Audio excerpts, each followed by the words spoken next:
माता लक्ष्मी शांत सी हो गई हैं, पर उनकी आंखों से आंसू बहते ही जा रहे हैं। वो सिर्फ भगवान विष्णु के धड़ के पास बैठी हुई हैं और सोच रही हैं कि कैसे वो इतने अलग अलग विषयों पर भगवान विष्णु से बात करती थीं। अतीत की कुछ यादें उनकी आंखों के सामने फिर आ गई हैं। समय मानो रुक सा गया है और सिर्फ खामोशी सी छा गई है, लेकिन सिर्फ माता लक्ष्मी के ही आंसू निकल रहे हैं और सारे देवतागण, भगवान ब्रह्मा जी और खुद आदि शक्ति माता लक्ष्मी को नहीं समझा पा रही हैं।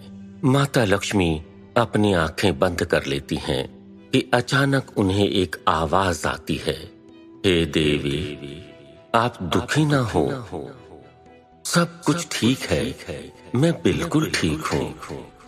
और माता लक्ष्मी एकदम से अपनी आंखें खोलती हैं और भगवान विष्णु के धड़ की ओर देखती हैं और बोलती हैं, हे प्रभु, ये आपकी ही आवाज है प्रभु, कहाँ हैं आप? हमें दिखाई क्यों नहीं देते हैं प्रभु?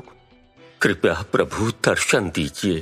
तभी भगवान विष्णु की आवाज फिर से आती है, हे देवी, मैं कहीं नहीं गया हूँ, मैं तो हमेशा से यहीं था और आखिर मैं कहाँ जा सकता हूँ? मैंने आपको पहले ही बताया था कि ये परीक्षा केवल मेरी या समस्त भूलोक की ही नहीं है, बल्कि आपकी भी है।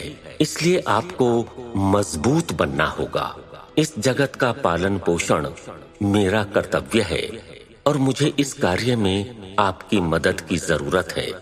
कभी कभी जगत कल्याण के लिए कुछ कठोर फैसले लेने होते हैं और ये जो भी घटित हुआ है वो भी इसी का एक भाग है।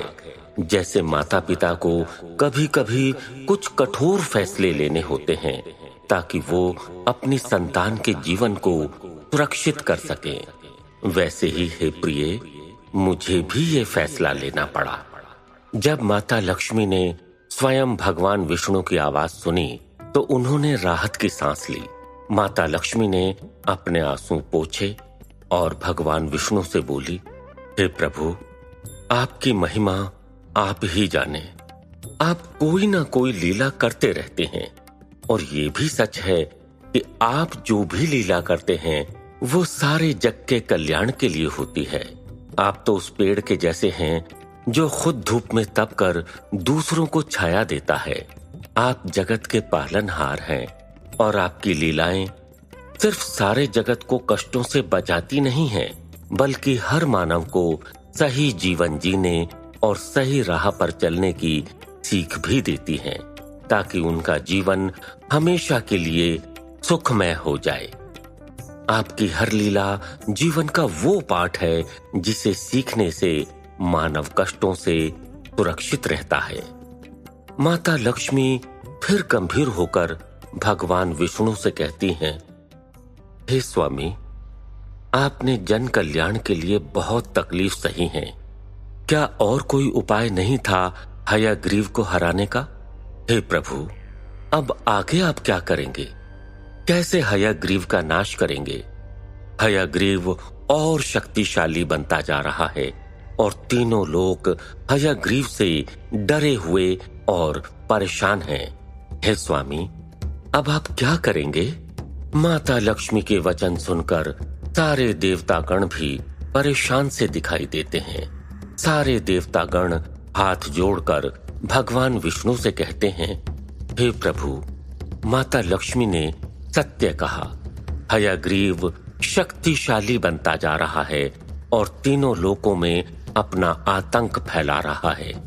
हम सभी देवताओं को हयग्रीव ने स्वर्ग से निकाल दिया है और हम सभी अपनी जान बचाने के लिए इधर से उधर भटक रहे हैं। पृथ्वी लोक में हयग्रीव के आतंक से हाहाकार मचा हुआ है। सामान्य मानव और ऋषि मुनि आपकी पूजा नहीं कर सकते। अगर कोई भी आपकी पूजा करता है तो हयग्रीव या तो उसे मार देता है या बंदी बना लेता है। हे भगवान, हयग्रीव वो विष बन गया है जो धीरे धीरे मानव जाति को मार रहा है। ऐसे में भगवान, आप क्या करेंगे? सारे देवताओं के वचन सुनकर भगवान विष्णु देवताओं और माता लक्ष्मी को समझाते हुए बोले, हे देवताओं, हे देवी लक्ष्मी, ये कहना सही है कि हयग्रीव एक विष बन गया है और एक विष को विष ही काट सकता है। देवताओं की कौतूहलता देखकर भगवान विष्णु ने बोलना जारी रखा, कभी कभी विष औषधि का काम भी कर सकती है। बस ये समझना जरूरी है कि विष की मात्रा कितनी है। देखा जाए तो विष और औषधि एक ही वस्तु के दो स्वरूप हैं, पर इनकी मात्रा ये बताती है कि उनके काम क्या हैं। ठीक उसी तरह हयग्रीव का विष काफी ज्यादा होता जा रहा है और इसलिए विष को विष से ही काटना होगा। कहने का मतलब हयग्रीव को हयग्रीव बनकर ही खत्म किया जा सकता है। भगवान विष्णु की ये बातें सुनकर सारे देवतागण और माता लक्ष्मी बहुत खुश हो जाते हैं कि मानो उन सबके मन से बहुत बड़ा बोझ हट गया हो। सभी देवताओं की आंखों में चमक आ जाती है और उनके शरीर में एक नई स्फूर्ति सी आ जाती है। सब मिलकर भगवान विष्णु की जय जयकार करने लगते हैं। भगवान विष्णु फिर भगवान ब्रह्मा जी से कहते हैं, हे भगवान ब्रह्मा जी, अब आपके कर्तव्य को पूरा करने का समय आ गया है और आप जानते हैं कि आपको क्या करना है। भगवान ब्रह्मा जी, आपने इस जगत की रचना की है और आज आपको मेरे एक अवतार की रचना करनी है। हे प्रभु, आपके इस योगदान को ये सारा संसार युगों युगों तक याद रखेगा।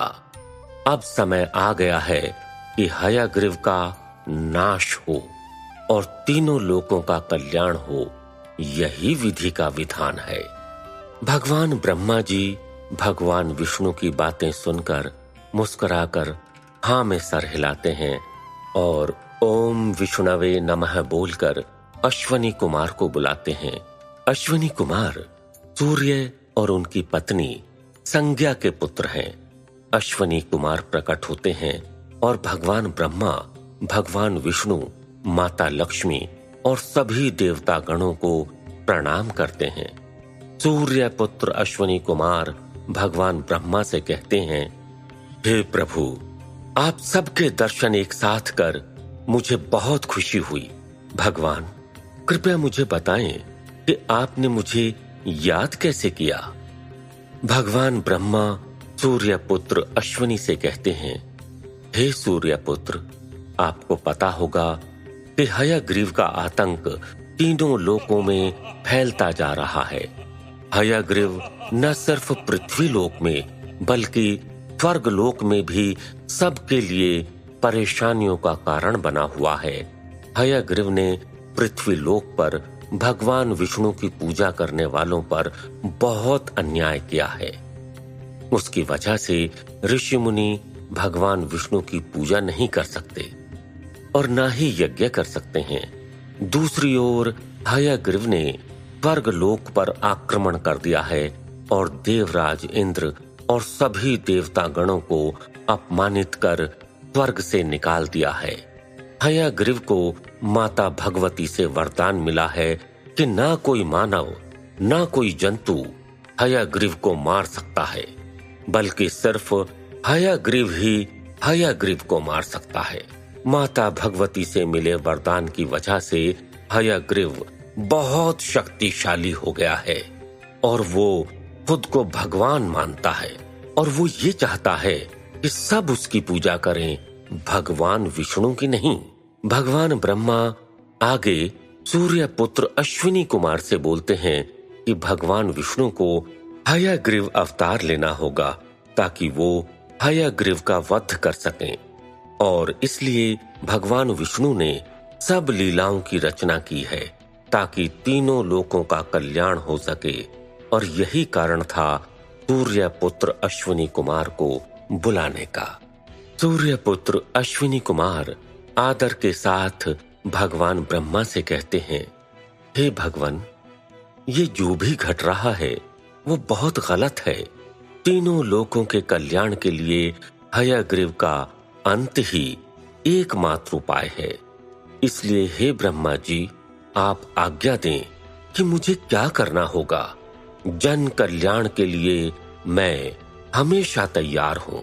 सूर्य पुत्र अश्विनी कुमार के इस आत्मविश्वास को देखकर भगवान ब्रह्मा उनसे कहते हैं कि इस कार्य में सूर्य पुत्र को खुद भी पीड़ा का सामना करना होगा। भगवान ब्रह्मा की बात सुनकर सूर्य पुत्र अश्विनी कुमार भगवान से बोलते हैं, हे ब्रह्मा जी, जब खुद भगवान विष्णु जगत कल्याण के लिए इतनी पीड़ा सहन कर सकते हैं तो मैं भी पीछे नहीं रह सकता। कृपया मुझे बताएं कि मुझे क्या करना होगा। सूर्य पुत्र अश्विनी कुमार की तारीफ करते हुए भगवान ब्रह्मा जी बोलते हैं कि उन्हें सफेद घोड़े का रूप धारण करना होगा और उसी घोड़े का सिर भगवान विष्णु के धड़ पर लगाया जाएगा। भगवान ब्रह्मा जी के आदेशानुसार सूर्य पुत्र अश्विनी कुमार एक सफेद घोड़े के रूप में प्रकट होते हैं और भगवान ब्रह्मा विधि के विधान के अनुसार उस घोड़े का सिर काट देते हैं और भगवान विष्णु के आदेशानुसार उनके धड़ पर उस सिर को लगाया जाता है। भगवान विष्णु के हयग्रीव अवतार पर सभी देवतागण भगवान विष्णु की जय जयकार करते हैं और उन पर फूलों की बरसात करके उनका स्वागत करते हैं। भगवान विष्णु हयग्रीव अवतार लेकर हयग्रीव के पास जाते हैं। वहां हयग्रीव की सेना उसकी जय जयकार कर रही होती है और भगवान विष्णु हयग्रीव के मार्ग में प्रकट होते हैं और उसे ललकारते हैं। हयग्रीव, सावधान! अगर तू जिंदा बचना चाहता है तो वापस पाताल लोक में लौट जा। इसी में तेरी और तेरी सेना की भलाई है।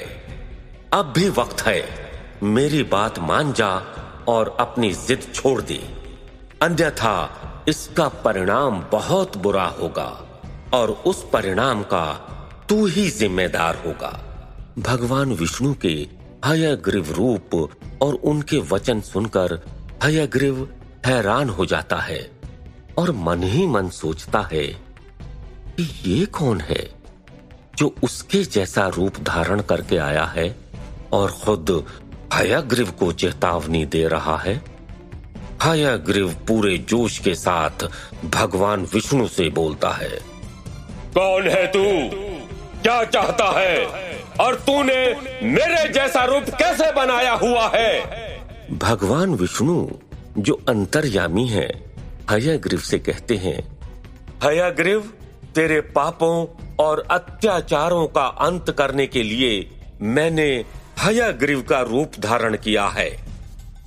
भगवान विष्णु की बातें सुनकर हयग्रीव तिलमिला उठता है और अचानक माता भगवती ने जो हयग्रीव को वरदान दिया था वो याद करने लगता है कि कैसे कठोर तपस्या करने पर माता भगवती प्रकट हुई और उन्होंने हयग्रीव को वरदान दिया कि न कोई मानव और न जंतु हयग्रीव को मार सकेगा। और ये सब सोचकर हयग्रीव मन ही मन मुस्कुराता है और 2 गुने आत्मविश्वास से भगवान विष्णु से कहता है, अरे तू क्या मेरा अंत करेगा बहरूपिये? मुझे माता भगवती से वरदान मिला है कि ना कोई मानव ना कोई जंतु मुझे मार सकेगा और इसलिए तू मुझे हानि नहीं पहुंचा सकता है। भगवान विष्णु फिर हयग्रीव को ललकारते हैं और फिर उसे समझाने का प्रयास करते हैं कि वो हार मानकर अपनी सेना को साथ लेकर पाताल लोक चला जाए, किंतु हयग्रीव भगवान विष्णु की बात नहीं मानता और देवताओं तथा हयग्रीव की सेना के बीच देखते ही देखते भयंकर युद्ध होने लगता है। भगवान विष्णु और हयग्रीव के बीच गदा युद्ध शुरू हो जाता है और दोनों एक दूसरे पर अपनी अपनी गदा से प्रहार करते हैं और एक दूसरे को चोट पहुंचाने की कोशिश करते हैं। भगवान विष्णु हयग्रीव की गदा को अपनी गदा से दूर फेंक देते हैं। अभी हयग्रीव संभल भी नहीं पाया होता है कि उस पर भगवान विष्णु अपनी गदा से प्रहार करते हैं। ये देखकर वहां मौजूद सभी देवता गण बहुत प्रसन्न हो जाते हैं। हयग्रीव हार नहीं मानता और अपनी तलवार हाथ में लेता है और दूसरी ओर भगवान विष्णु भी अपने हाथ में तलवार लेते हैं और दोनों एक दूसरे पर धावा बोल देते हैं। भगवान विष्णु और हयग्रीव का तलवार युद्ध और भी भयंकर होता है। दोनों बड़ी तेजी से एक दूसरे पर तलवार से हमला करते हैं।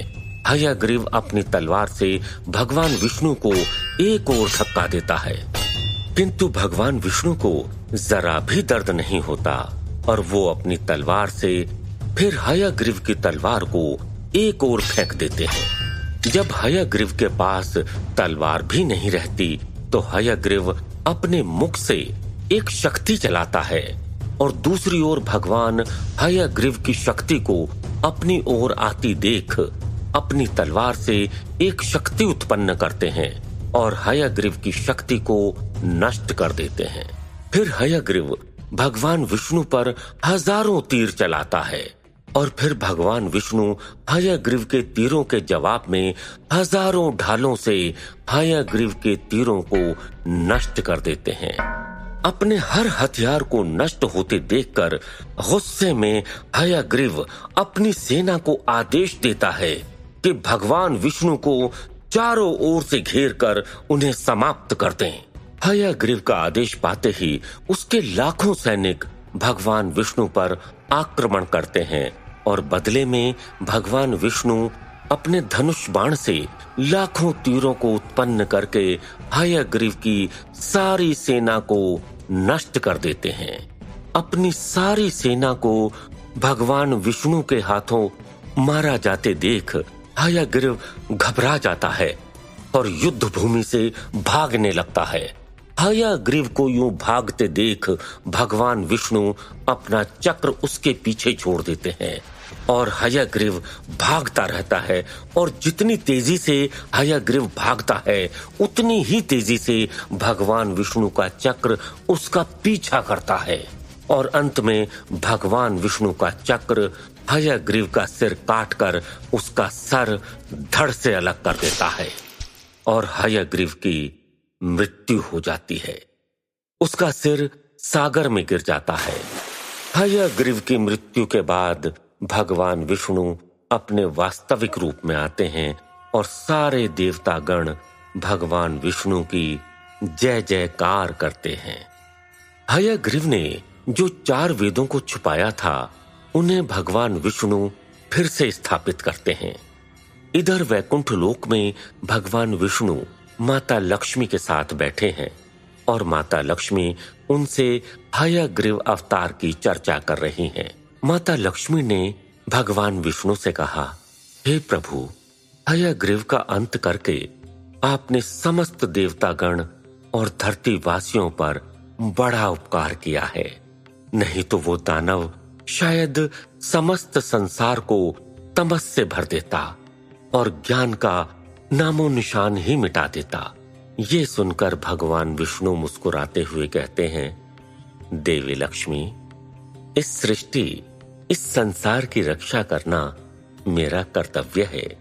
संसार में वेदों की पुनर्स्थापना मेरा कर्तव्य है और वो मैं अवश्य करता रहूंगा। जब जब इस संसार पर संकट आएगा और पाप का बोलबाला बढ़ जाएगा तो मैं अवश्य अवतार लूंगा और इस संसार को संकटों से मुक्त कराऊंगा। अवश्य प्रभु, आप ही तो इस संसार के पालन करता हैं और इस संसार में आने वाली हर परेशानियों का अंत केवल आप ही कर सकते हैं। लेकिन अब आप किस चिंता में खोए हुए हैं प्रभु?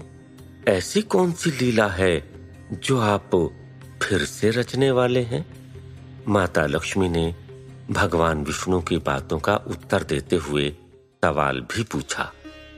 ये सुनकर भगवान विष्णु ने कहा, देवी, अब कुछ ऐसी घटनाएं आकार ले रही हैं जिससे मुझे कई जन्म लेने पड़ेंगे और हमारे बीच कई वेदनाएं पैदा होंगी। आखिर ऐसा क्या होने वाला है प्रभु? देवी लक्ष्मी ने आश्चर्य और चिंता के साथ प्रश्न किया। तब भगवान विष्णु ने अपनी मानसिक दृष्टि से देवी लक्ष्मी को द्वार का दृश्य दिखाया और कहा, देखिए देवी, द्वार पर 4 कुमार तनक, तनंदन, तनातन और सनत कुमार आए हुए हैं, लेकिन द्वारपाल जय और विजय उन्हें अंदर मेरे दर्शन के लिए नहीं आने दे रहे हैं। दर्शन के लिए अंदर न आने देने पर चारों कुमार जय और विजय से आग्रह करते हैं, हे द्वारपालों जय और विजय, आप हमें हमारे इष्ट देव भगवान विष्णु के दर्शन के लिए जाने दें। इस बात पर जय और विजय कहते हैं कि भगवान विष्णु अभी अन्य कार्यों में व्यस्त हैं और वो अभी किसी और से मिल नहीं सकते हैं, और चारों कुमारों को वापस लौटने के लिए कहते हैं। बार बार आग्रह करने पर भी जब जय और विजय चारों कुमारों को अंदर प्रवेश नहीं करने देते हैं तो चारों कुमारों को क्रोध आ जाता है और वो चारों जय और विजय को श्राप देते हैं। तुम दोनों ने हम चारों कुमारों का अपमान किया है और इसलिए हम तुम्हें ये श्राप देते हैं कि अगले 3 जन्मों तक तुम दोनों असुर योनि में जन्म लोगे। इस श्राप को सुनते ही जय और विजय चारों कुमारों से माफी मांगते हैं। हे कुमारों, हमसे गलती हो गई है, हम आप लोगों को ठीक तरह से पहचान न सके, इसलिए इतनी बड़ी भूल हो गई है, हमें माफ कीजिए। आखिर क्या है वो लीला जिसके कारण भगवान विष्णु को कई जन्म लेने होंगे और भगवान विष्णु और माता लक्ष्मी के बीच होगा कई वेदनाओं का जन्म? आखिर कैसे मिलेगी जय और विजय को मुक्ति? जानने के लिए सुनिए इस कहानी का अगला हिस्सा।